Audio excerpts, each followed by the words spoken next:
Хэрвээ чи Вант улсын ханхүү байсан бол амьдрал сайхан байх байсан гэж бодож байна уу? Дахиад бодоод үзээрэй. Вен Салема Арбалест бол Натра улсын ханхүү бөгөөд хаан аав нөөцний улмаас эцгийнхээ ажлыг өмнөөс нь хийж эхэлнэ. Тэрээр маш чадвартай, ухаалаг, ханхүүгийн үрийг гүйцэтгэх хамгийн тохиромжтой хүн гэж үнэлэгддэг. Гэхдээ бодол байдал тийм сайхан биш. Түүний улс сул дорой, санхүүн хүнд, дээрэс нь хүчирхэг дайснуудаар хүрээлэгдсэн.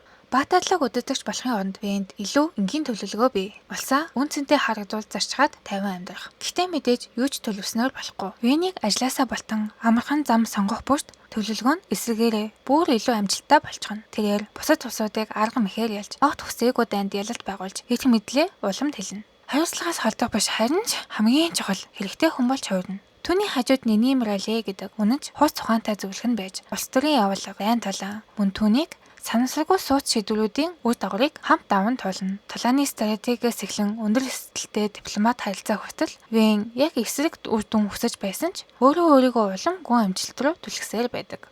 Тобатаро болон Фалморогийн зохиолоос сэтүүлсэн Тэнсай Оожино Акажи Кока Сайсэжүцү 10-аас 10. Ухаантай байлаа гэд эс тэтгэвч гарна гэсэн үг биш юм байна уу? Өдөр бүр нэг аним.